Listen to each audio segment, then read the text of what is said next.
My phone rang at 6 in the morning. It was a message from Lucy, my daughter. "Thanks for the money, Mom. Now Richard and I can live the life of our dreams. Don't look for us." My heart stopped for a second.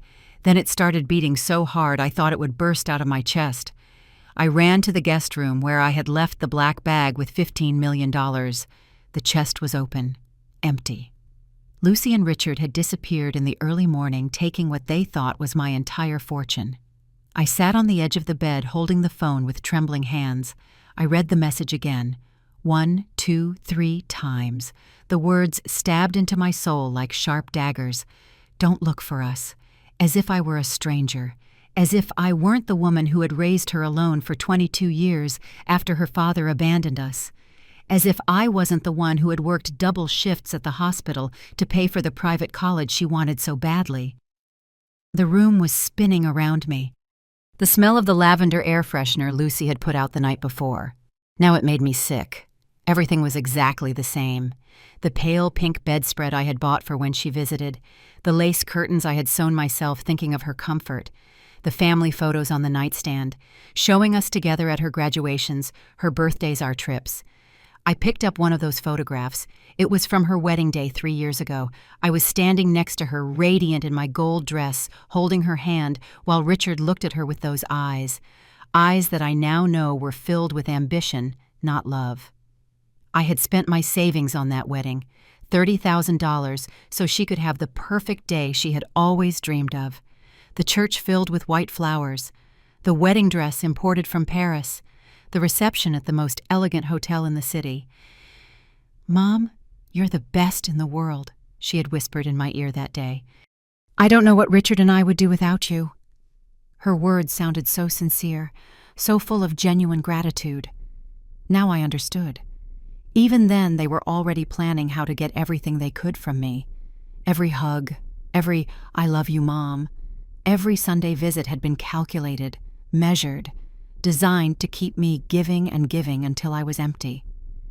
My fingers traced the glass of the photograph, stopping on my own smile. 68 years of life, 45 of them dedicated completely to Lucy. I had given up opportunities for love, for travel, for personal pleasures, all to make sure she had the best. When Richard appeared in her life 5 years ago, I welcomed him with open arms. A successful engineer, he said. A man who would make her happy, I thought. The first alarm bell should have been when they started asking me for loans. Small at first. $1,000 to fix Richard's car, $3,000 for the deposit on their new apartment, $5,000 for this business they were going to start together, always with promises of repayment that never came, always with explanations that sounded reasonable at the time, but now in hindsight were clearly elaborate lies. The phone vibrated again. Another message from Lucy. "I know you're angry, but someday you'll understand. We deserved this chance. We've been struggling for a long time." Struggling. The word burned inside me. She didn't know what real struggle was. She didn't know what it was to work 16 hours a day as a nurse, to come home with swollen feet and hands cracked from disinfectants, only to find her college tuition bills waiting in the mailbox. I got up and walked to the window. The sun was beginning to rise, painting the sky in shades of orange and pink. It was a beautiful dawn, but I could only see betrayal reflected in every ray of light. My neighbors were starting their morning routines, Mr. Johnson watering his garden, Mrs. Davis going out to get the newspaper, the kids across the street waiting for the school bus. Normal life, normal routine, while my world was quietly crumbling behind these walls. I went back to the guest room and sat on the floor next to the empty chest. The hinges still held the metallic smell of the money I had put there the night before. Money I had withdrawn from the bank so carefully, explaining to the manager that I needed to make a large purchase in cash. My dream house, I had told him, my golden retirement after decades of hard work. But now there was no house. There was no golden retirement. There was only an empty bag and the echo of my daughter's words ringing in my head like an emotional death sentence. I closed my eyes and let the memories flood over me like an unstoppable avalanche. Lucy was 5 years old when she promised me that one day she would buy me a big house so we could be happy together. We were sitting in the small 2-bedroom apartment where we lived after the divorce, eating instant soup because it was all we could afford that week. Her chubby little hands held the spoon awkwardly as she told me in that sweet little voice, "Mommy, when I grow up, I'm going to work a lot and give you everything you deserve." What a cruel irony of fate. Now she had everything I had given her, and I was left with empty hands and a shattered heart. I got up from the floor and walked to my room where I kept a shoebox full of memories. I took it out of the closet carefully, as if it were a sacred treasure, and opened it on the bed. There they were, all the letters Lucy had written to me when she was in college. "Dear Mommy." One of them read, "Thank you for sacrificing so much for me. I know you work extra weekends to pay for my books and my dorm. I promise that when I graduate, all of this will be worth it. Someday, I will pay you back every cent with interest. But most of all, I will give you all the love and gratitude you deserve. You are my hero." My tears fell on the ink, staining the words that had once filled me with hope and pride. I picked up another letter, this one from her senior year. "Mommy, I'm graduating soon. I've been thinking about everything you've done for me. You never took a vacation because you preferred to save for my studies. You never bought new clothes because my education was your priority.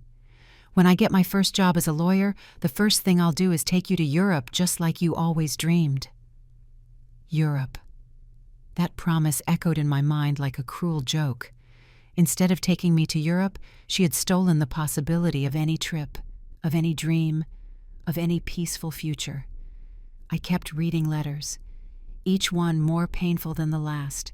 Promises of eternal love, of infinite gratitude, of taking care of me in my old age, just as I had taken care of her in her childhood. I went to the photo album I kept in the living room. Every page was a testament to my unconditional devotion. There was Lucy at 8 years old, smiling with her front teeth missing as she held her academic honor roll certificate. I had worked double shifts for a month to pay for the private math tutoring she needed. On the next page, at 12 years old, posing proudly in her new uniform for the most expensive private school in the city. I had sold my grandmother's jewelry to pay the tuition. At 16, radiant in her red high school graduation dress. That dress had cost me a week's salary, but seeing her happiness had been worth every penny. Or so I thought at the time. At 20, at her college graduation ceremony, hugging me tightly as she whispered. I understood that all my sacrifices finally made sense, but there were more photographs that hurt in a special way, the ones from the last 5 years, since Richard came into our lives. In them, I always appeared smiling, but now I could see something different in my eyes, a subtle sadness, a feeling that something had changed. Richard always seemed to be evaluating me, measuring my financial worth more than my worth as a person. I remembered the first time they asked me to borrow money. Lucy had come alone without Richard, and she had sat on the same sofa where I was now crying. "Mommy, we need help. Richard lost his job and we have debts. We just need $5,000 to get by. I promise we'll pay you back in 3 months. I didn't think twice. She was my daughter, my reason for living. Of course I would help her. 3 months turned into 6, 6 into a year, and a year into never. When I asked them about the money, they always had a new excuse, a new emergency, a new promise that they would pay me soon. "Richard's business is about to take off," Lucy would say. "We just need a little more time." And I liked the fool I was kept waiting and kept giving. The second time they asked for $10,000, the third, $15,000. Each loan was bigger than the last, each promise more elaborate, each lie more believable.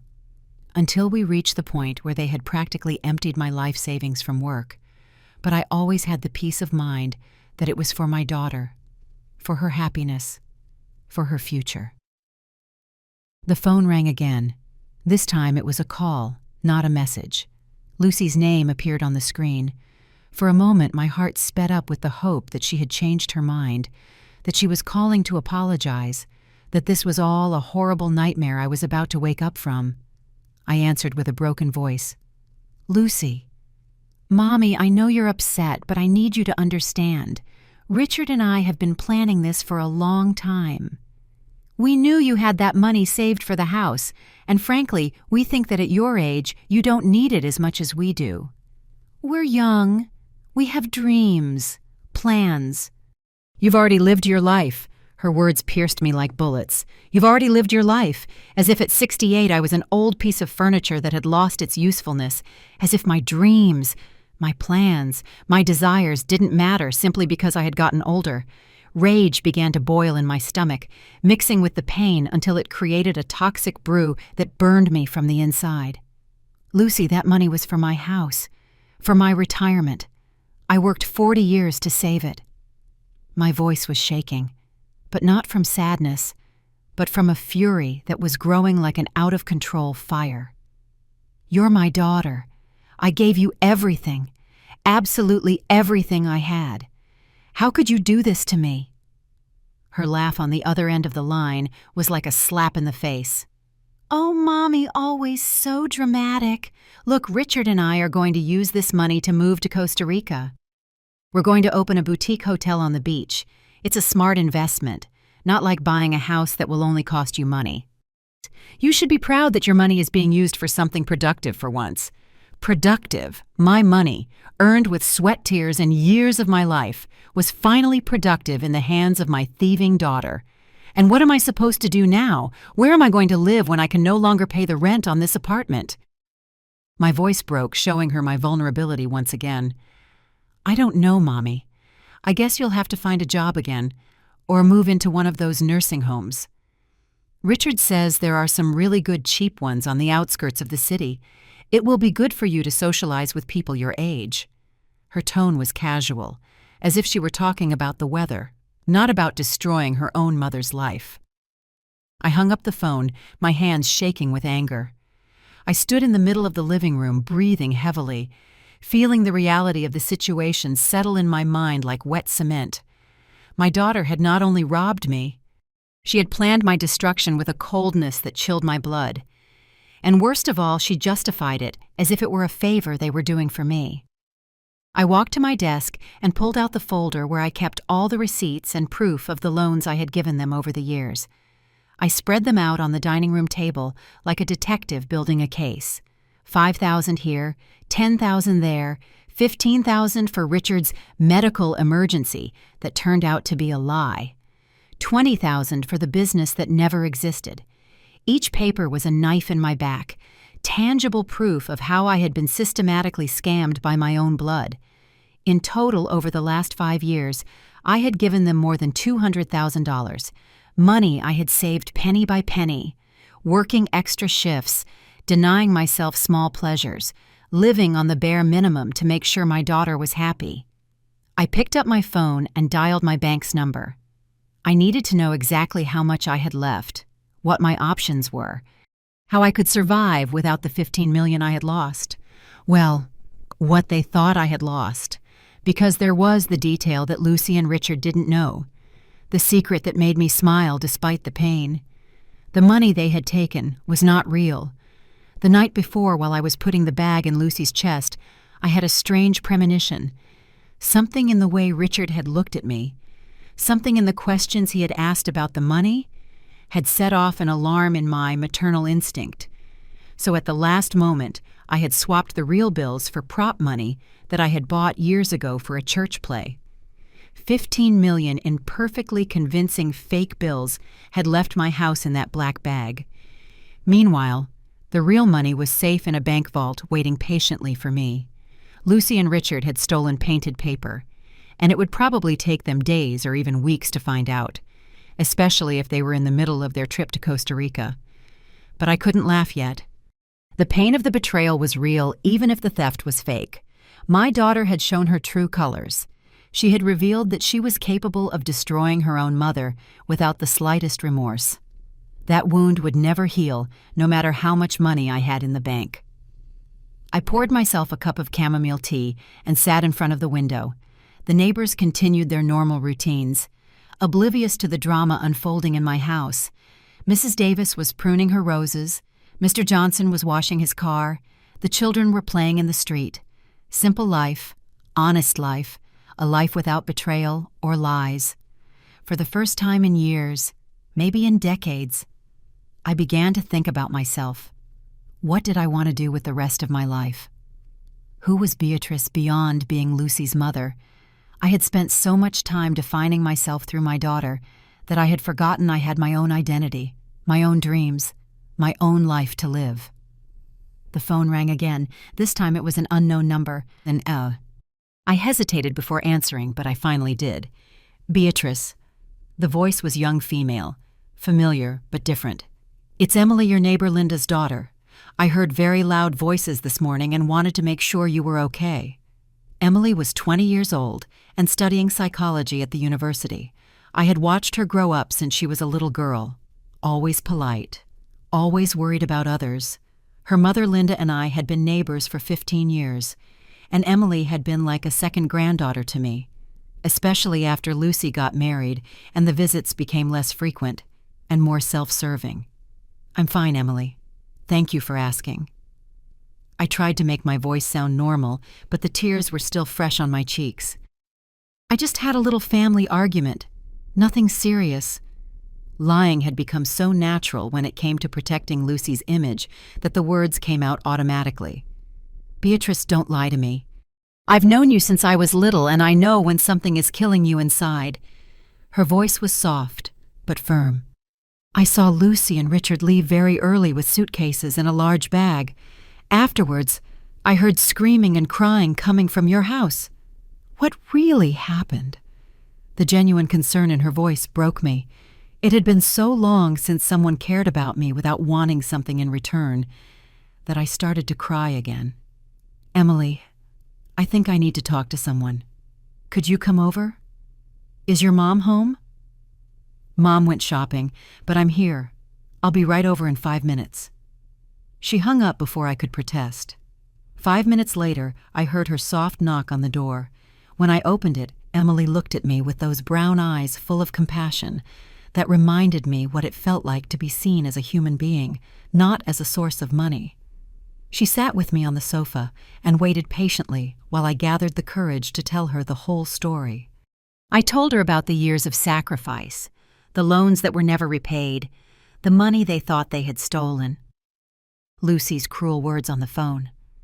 Emily listened without judging, occasionally taking my hand to give me strength. Beatrice, what they did to you is not okay. That's not love. It's abuse. Her words were like a ray of light in the darkness of my confusion.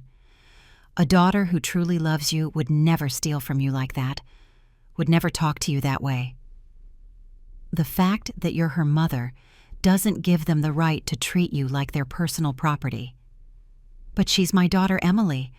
I love her more than my own life. Everything I did was for her happiness. The words came out choked between sobs. Maybe I have to accept that I've served my purpose as a mother, and now I have to step aside so she can be happy. Emily stood up from the sofa abruptly.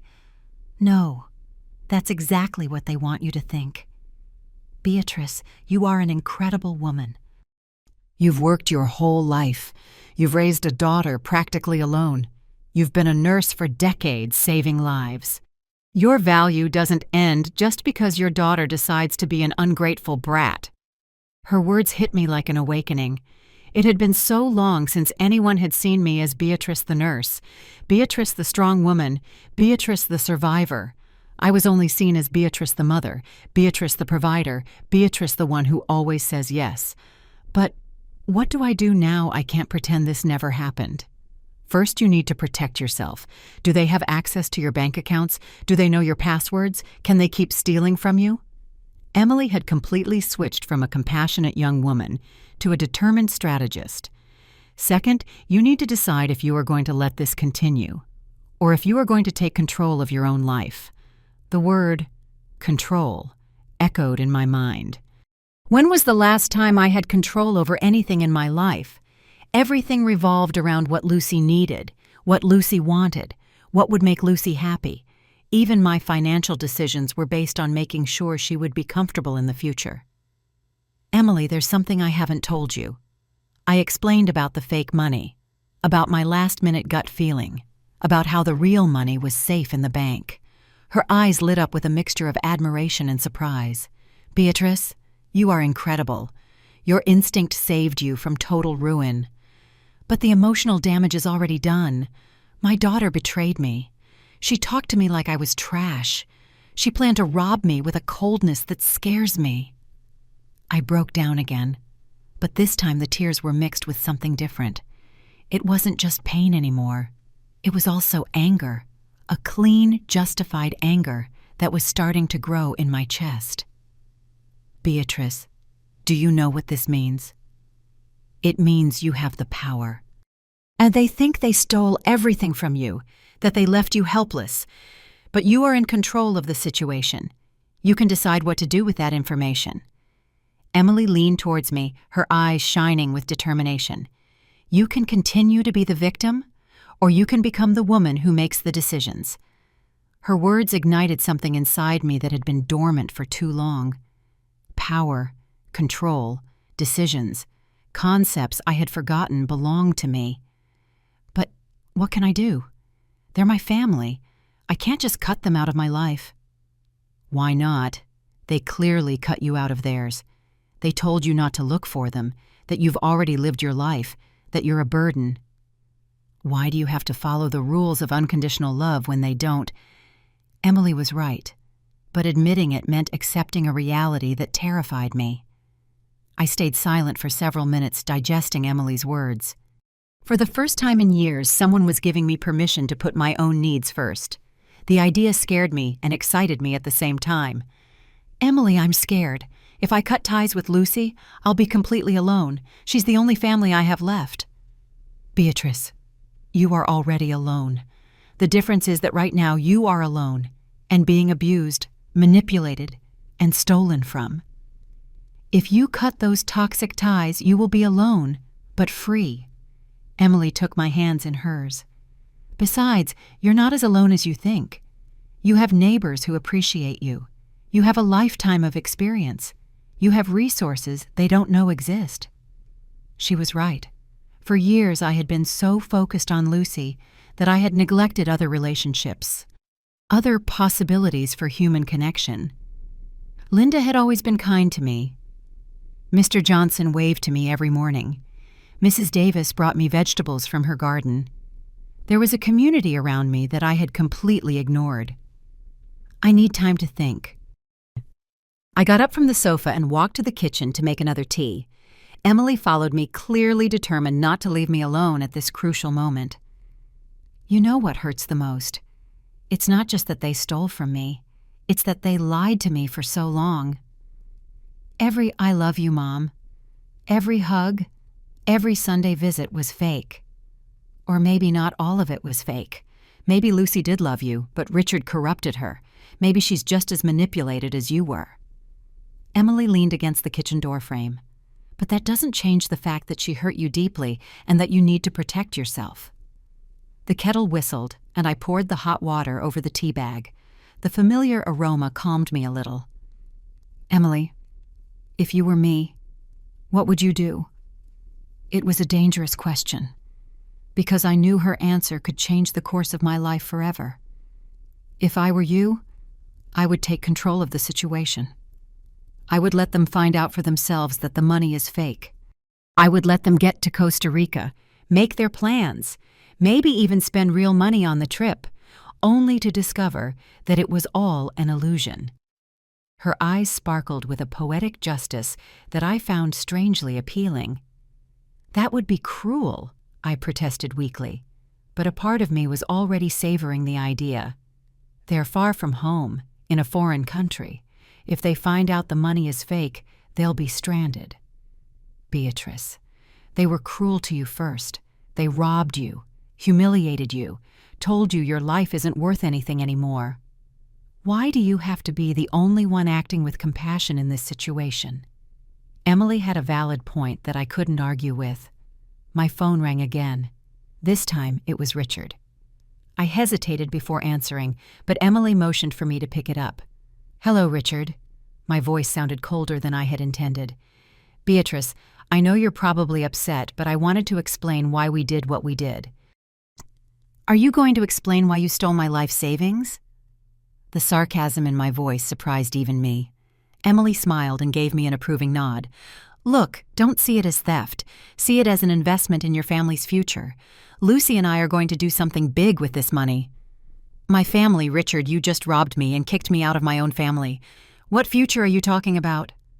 My words were firmer now, fueled by the outrage that Emily had helped awaken in me. Besides, I'm curious. Have you already verified that all the money is in order?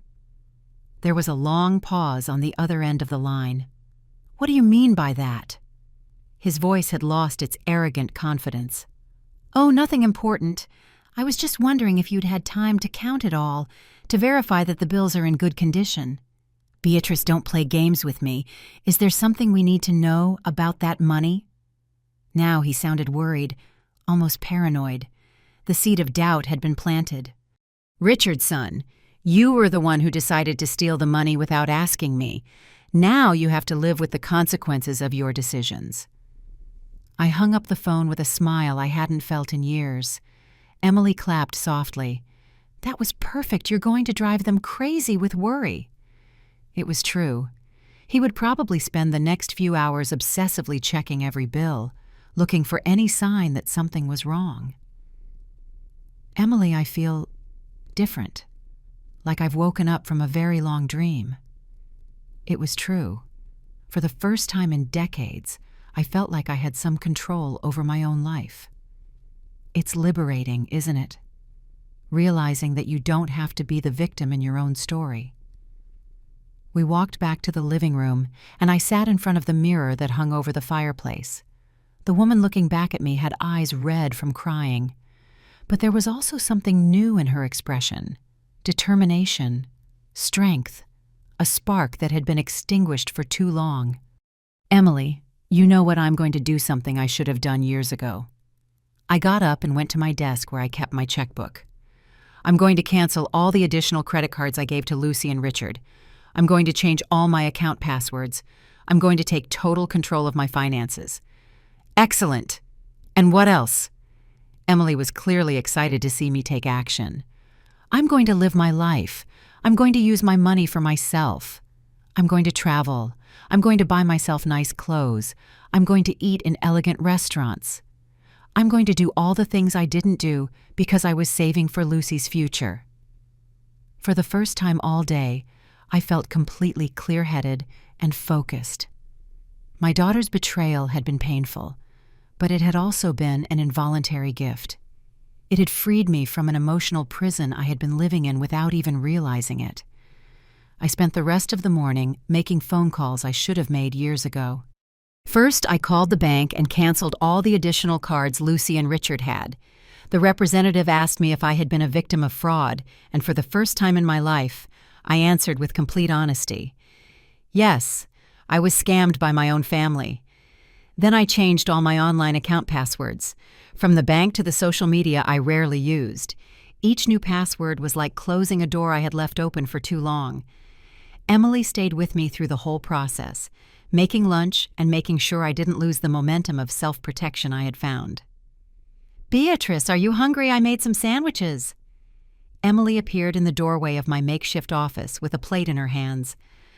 I haven't eaten anything since yesterday. I realized it was true.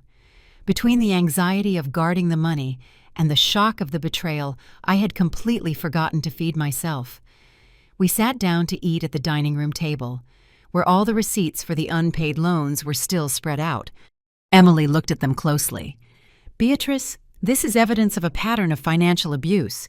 If you wanted to, you could press legal charges against them. The idea was both terrifying and tempting. I don't know if I could do that. She's still my daughter. The words came out automatically, the conditioned reflex of years of protecting Lucy from the consequences of her actions. Emily looked at me with an expression that mixed understanding and frustration. Beatrice, she didn't protect you. Why are you still protecting her? It was a valid question that had no easy answer. My phone vibrated with a text message. It was from Lucy. "Mommy, Richard is paranoid about something you told him. What did you tell him about the money? We're at the airport waiting for our flight, and he won't stop checking the bag." I smiled as I showed the message to Emily. "They're going crazy." Emily laughed. "Perfect. Let them suffer a little. They deserve it after everything they put you through." I didn't reply to the message. For the first time in my life, I let Lucy wait. Let her worry. Let her feel the anxiety of uncertainty. An hour later, another message arrived. "Mommy, please answer me. Is there something wrong with the money? Richard says some of the bills feel weird." This time I replied, "Lucy, you decided to rob me and leave without explanation. Now you have to live with the consequences of your decisions. Have a nice trip." The phone didn't take long to ring. It was Lucy, clearly desperate. I decided to answer, but this time with Emily listening to give me moral support. "Mommy, what's going on? Why are you talking like this? Is there something we need to know about that money?" "Lucy, my love, you were the one who decided I had already lived my life, that I didn't deserve explanations, that I should just accept you robbing me and abandoning me." My voice was calm, controlled, very different from the broken woman from that morning. "Now, I'm deciding not to give you explanations." "But we're family. You can't do this to us." Her voice broke into a sob that once would have melted my heart immediately. But now, with the clarity that comes from hitting rock bottom, I could hear the manipulation behind the tears. "Lucy, this morning you told me you deserved the money more than I did because you're young. Now use it and be happy." "Mommy, please, tell me what's wrong with the money." Her desperation was palpable through the phone. Part of me wanted to give in, to explain everything, to protect her like I always had. But Emily squeezed my hand and reminded me with her eyes of everything I had suffered that morning. "Lucy, when you decided to rob me, you lost the right for me to protect you from the consequences." I hung up the phone with steady hands. Emily hugged me. "Beatrice, I'm so proud of you. You are finding your inner strength." The rest of the afternoon passed in a strange peace. For the first time in years, I wasn't worried about what Lucy needed, what Lucy was thinking, what would make Lucy happy. I was focused on myself, on my own feelings, on my own needs. It was such a strange sensation, it almost made me dizzy. Emily left at 5 in the afternoon, but not before making me promise to call her if I felt weak or tempted to rescue Lucy from the consequences of her actions.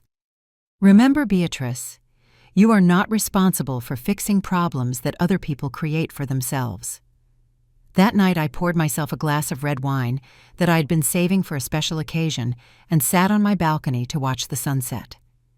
The sky turned violet and orange as I reflected on the strangest day of my life.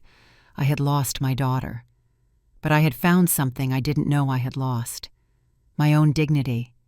My phone kept ringing all night, calls from Lucy, messages from Richard, even a voice message from Lucy, crying and begging me to tell her what was going on. Each notification was easier to ignore than the last. With every missed call, I felt like I was reclaiming a piece of myself that I had voluntarily given away years ago. At 10 at night, I received a message that made me smile genuinely. "Beatrice, the money is fake. It's all fake. How could you do this to us? We're stranded in Costa Rica with no real money. This is pure cruelty." It was from Richard, and his desperation was as delicious as the wine I was drinking. For the first time in decades, I went to sleep feeling completely in control of my own life. I woke up the next morning with a feeling I hadn't experienced in years. Peace. There was no anxiety about pleasing someone else, no worry about whether Lucy needed something. There wasn't that constant pressure in my chest that I had carried for so long I considered it normal. I stretched in bed, enjoying the absolute silence of a house that finally belonged only to me. The phone had been ringing all through the early morning, but I had put it on silent. When I finally checked it, I had 37 missed calls and 23 text messages, all from Lucy and Richard, each one more desperate than the last. I read them while I had my morning coffee, as if it were the daily newspaper. Mommy, please, we need help. We're in a cheap hotel in San Jose, and we don't have money to come back. Beatrice, this is inhuman. We are your family. How could you plan this? When did you become so vengeful? Mom, Richard says if you don't help us, he'll never speak to you again. That last threat made me laugh out loud. They would never speak to me again. After robbing me, humiliating me, and abandoning me, they were threatening me by not speaking to me. It was like a kidnapper threatening his victim with setting her free. It was the greatest gift they could give me. I got dressed with care that morning, choosing an emerald green dress I had bought years ago, but never worn because it was too elegant for a woman my age, according to Lucy. I put on makeup for the first time in months, fixed my hair, and looked at myself in the mirror with approval. The woman looking back at me looked dignified, strong, beautiful in her own maturity. I went for a walk around the neighborhood, something I hadn't done in years because I was always too busy working or worrying about Lucy. The neighbors greeted me with genuine warmth, and for the first time, I really saw them as individuals, not just as a backdrop to my daughter-centric life. Mrs. Davis invited me to have coffee in her garden. Beatrice, you look radiant today. There's something different about you. We sat among her red roses and talked about simple things, the weather, her grandchildren, my years as a nurse. It was a normal conversation, with no hidden agenda, no requests for money, no emotional manipulation. It was as refreshing as cold water on a hot day. Linda told me Emily was with you yesterday. She's a good girl, very mature for her age. Mrs. Davis poured me another cup of homemade coffee. Yes, she was like an angel when I needed her most.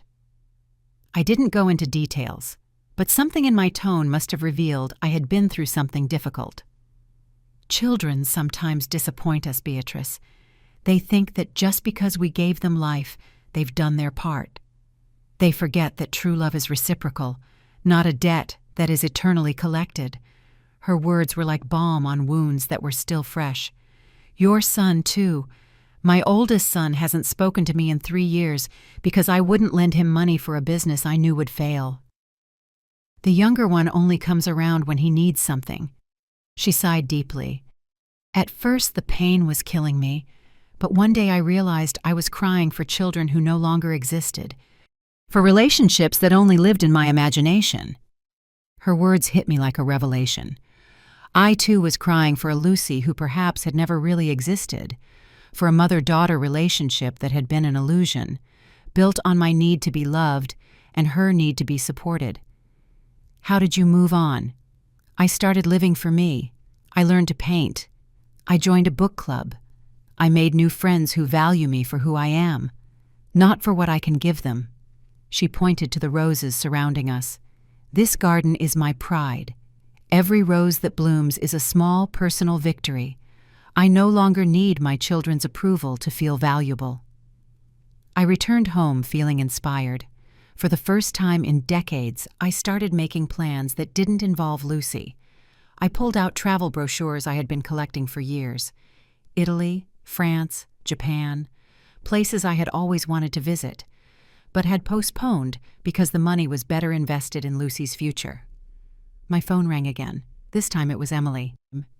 Beatrice, how are you feeling today? Her voice conveyed genuine concern. I feel free. It's a strange word to describe how I feel, but it's the most accurate. I'm so glad to hear that. Have you heard anything else from them? Lots of desperate messages. They're stranded in Costa Rica with no real money. Part of me feels guilty, but a bigger part feels satisfied. It's natural to feel satisfaction when justice is served, even if it's accidental.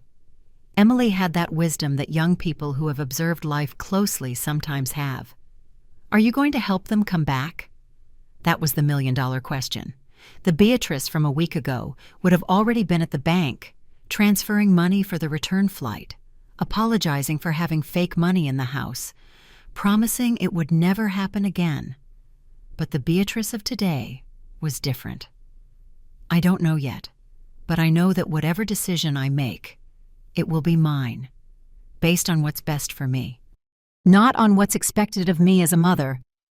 It was a revolutionary statement, coming from a woman who had spent 45 years putting her daughter's needs before her own. That afternoon, I sat at my desk and wrote a letter, not to Lucy, but to myself. A letter to who I had been, thanking her for all the sacrifices, but also saying goodbye to her. It was time to meet the woman I could be when I lived for myself. The letter I wrote that afternoon was the most honest I had ever written. Dear Beatrice of the past, it began. I want to thank you for everything you did, believing it was the right thing. You worked tirelessly. You sacrificed without limits. You loved without conditions. But I also want to tell you that it's time to rest. It's time for another Beatrice to take control. One who knows that loving doesn't mean destroying yourself. As I wrote, tears fell on the paper, but they weren't tears of sadness. They were tears of liberation, of saying goodbye to a version of myself that had carried too heavy a burden for too long. Every word I wrote was like releasing a stone I had been carrying on my shoulders. The phone rang again. This time I decided to answer, not out of weakness or guilt, but because I wanted to hear what they had to say from my new perspective. It was Lucy, and her voice sounded completely different. She was no longer the arrogant woman who had spoken to me the day before. Now she sounded like a distressed, scared child. Mommy, please, we need help. We don't have money for food, for the hotel, for anything. Richard is furious with me. He says this is my fault for trusting you.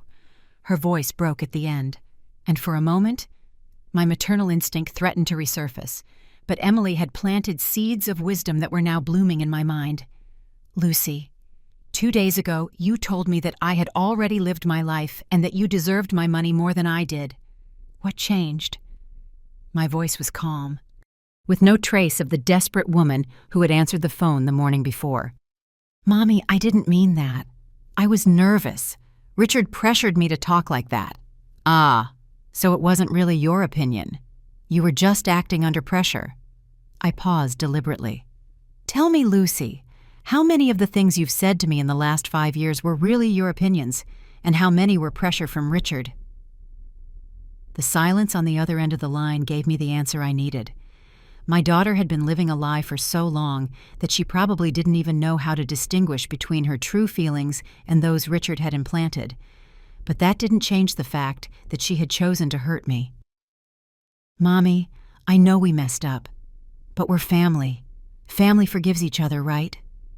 It was the classic argument, the emotional manipulation that had worked hundreds of times before, but this time my ears were trained to recognize it.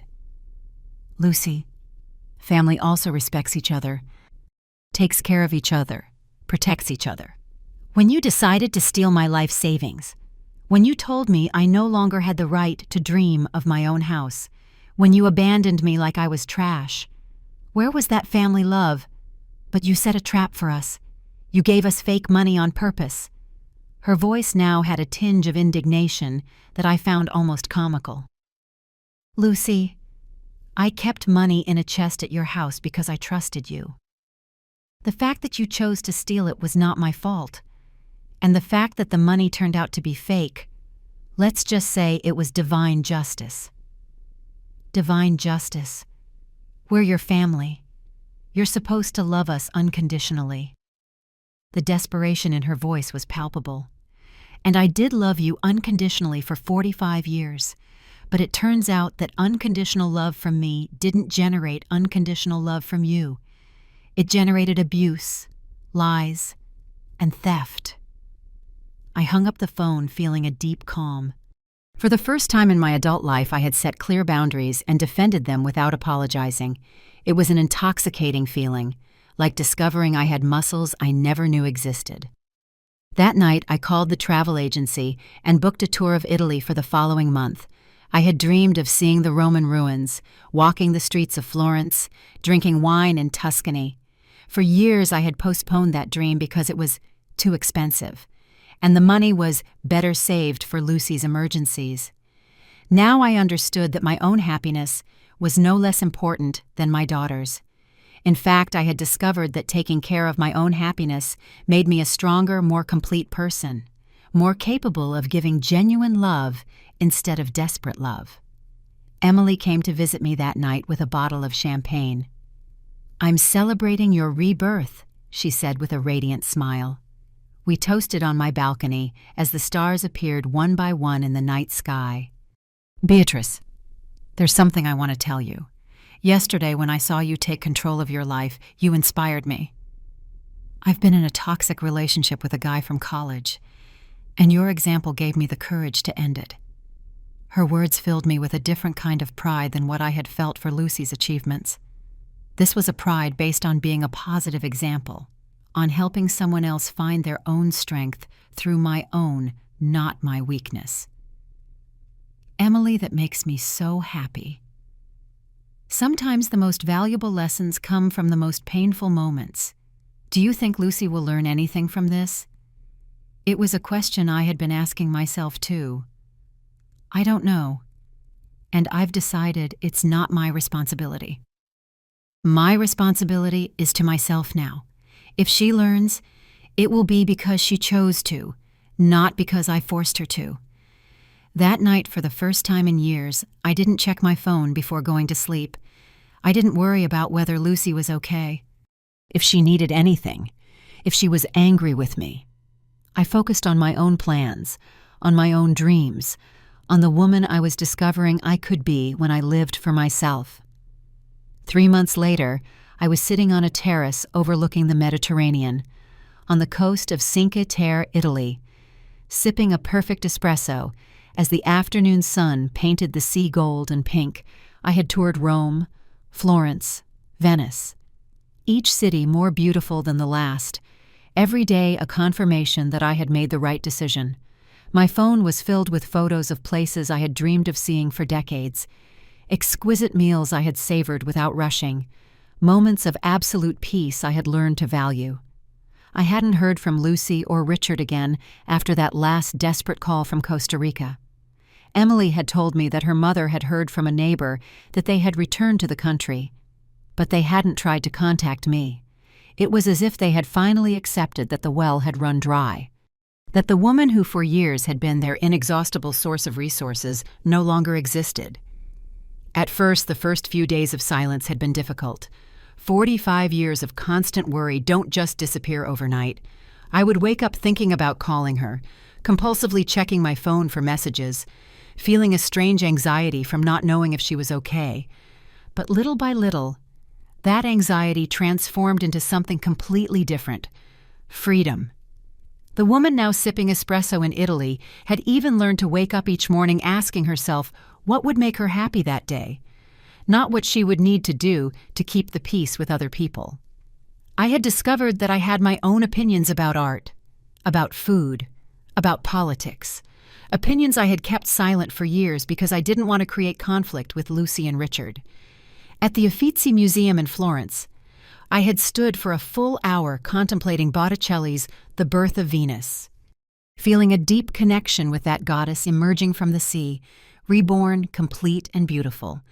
For the first time, I understood that I was also being reborn, emerging from the murky waters of a toxic relationship to discover my own inner beauty. The tour had ended the week before, but I had decided to extend my stay, not because I didn't want to go home, but because for the first time in my life, I could make decisions based solely on my own desires. I had the money, I had the health, I had the freedom. Why not enjoy it? My phone vibrated with a message from Emily. "Beatrice, how is your Italian adventure? We miss you around here, but I'm so happy to know you're living your best life." I had been sending her photos and updates throughout the trip. She had become something I never thought I'd have, a genuine friendship based on mutual affection, not family obligation. I replied with a photo of the sunset I was watching. "Emily dear, every day here teaches me something new about myself. Today I learned that I like red wine more than white, that I can walk 5 kilometers without getting tired, and that I'm braver than I thought. I'll be back next week, but I'm already planning the next trip." It was true.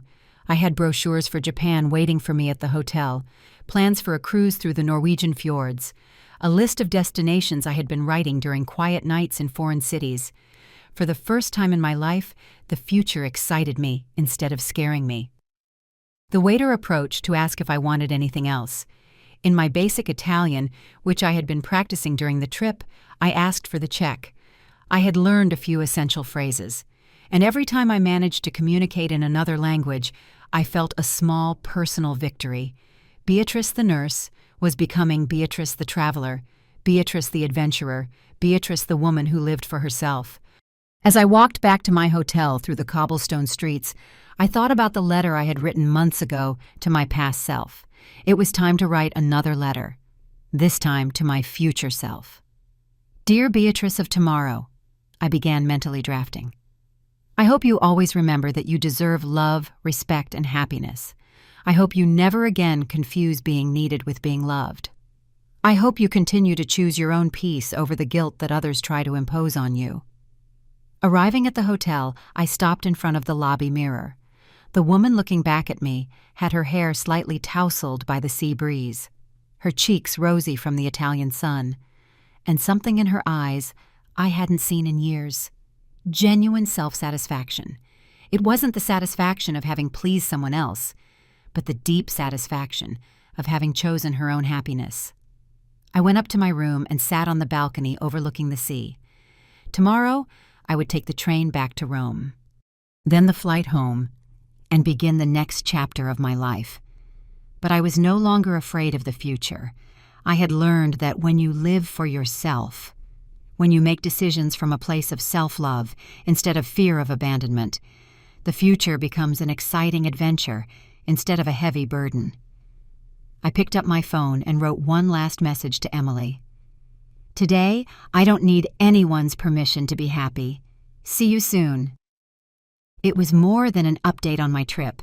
It was a declaration of emotional independence, a manifesto of a woman who had learned to live without apologizing for existing.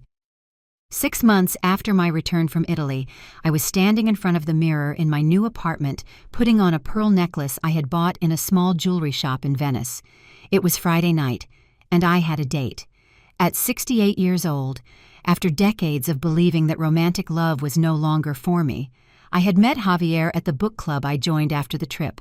Javier was 70, a widower for 5 years. And when he looked at me, he saw Beatrice the woman, not Beatrice the available mother, or Beatrice the source of money. Our conversations revolved around books, travel, dreams we still wanted to fulfill. It was refreshing to have conversations where no one needed anything from me, except my genuine company. Tonight we were going to dinner at a restaurant I had chosen, not because it was the cheapest or the most convenient for others, but simply because I felt like eating seafood and watching the sunset from its oceanfront terrace. It was a small but significant freedom, choosing a restaurant based solely on my own tastes. My new apartment was smaller than the house where I had lived for years, but it was completely mine. Every piece of furniture, every painting, every plant had been chosen because I liked it, not because it was practical for when Lucy came to visit. The walls were filled with photographs from my travels. The Roman Colosseum, the canals of Venice, the snowy mountains of Switzerland that I had visited last month. Emily came to have tea with me every Sunday. She had become the daughter of my heart I never knew I needed, a relationship based on genuine affection and mutual respect. She told me about her psychology studies, her plans to specialize in family therapy, and I told her about my adventures and the books I was reading. It was a balanced relationship where we both gave and received equally. Beatrice, every time I see you, you look more radiant, Emily had told me the previous week. It's like you've found an inner fountain of youth. She was right. It wasn't that I looked physically younger, but there was something in my posture, in the way I walked, in the way I spoke, that reflected a confidence I had never had before. 3 months ago, I had received a letter from Lucy, a physical letter sent by mail, not a text message or a call. In it, she apologized for everything that had happened, explained that she had ended her relationship with Richard after realizing how he had manipulated her, and asked for a chance to rebuild our relationship. The letter sounded sincere, vulnerable, very different from the arrogant woman who had robbed and abandoned me, but this new Beatrice had learned to distinguish between genuine remorse and sophisticated emotional manipulation. I didn't answer the letter immediately. Instead, I showed it to Emily and my therapist. Yes, I had started therapy to process 40 years of codependency, and they both helped me analyze not only the words, but the intentions behind them. After much reflection, I had replied with a short but clear letter. Lucy, I appreciate your apology, and I am glad to know you have left a toxic relationship. However, I need more time to heal before considering rebuilding our relationship. If your repentance is genuine, you will understand that forgiveness is a process that cannot be rushed. I wish you the best in your new life. I hadn't heard from her since then, and that gave me peace. If she had really changed, she would respect my boundaries and my need for time. If she hadn't changed, she would eventually pressure me again, and that would give me the confirmation I needed about her true intentions. The doorbell rang, and I felt a genuine excitement, not the anxiety that used to accompany visits in my previous life. It was Javier, punctual as always, with a smile that reminded me why I had decided to give love a chance at this stage of my life. Not because I needed a man to feel complete, but because I had learned that when you love from a place of personal wholeness, love is a gift, not a desperate need. Beatrice, you look beautiful, he said, offering me his arm. He was wearing a white shirt that highlighted his golf tan and those gray eyes that always looked at me with a mixture of admiration and genuine tenderness. Thank you, Javier. You look very handsome, too. As we walked to his car, I thought about how different these butterflies in my stomach were, compared to the constant anxiety I had felt for years. These butterflies were from excitement, from anticipation for a pleasant evening with someone who valued my company. They weren't butterflies of fear of being abandoned or rejected. At the restaurant, as we shared a bottle of white wine and talked about the book we had both finished that week, I realized that this was the life I had always deserved. A life where my opinions mattered, where my tastes were respected, where I didn't have to walk on eggshells to keep the peace. Beatrice, there's something I've wanted to tell you, Javier said, as the sun set in front of us, painting the sky in colors that reminded me of my sunsets in Italy. These months with you have been the happiest I've had in years. Not because you complete me. We are both complete on our own, but because we choose to share our complete lives. His words went straight to my heart.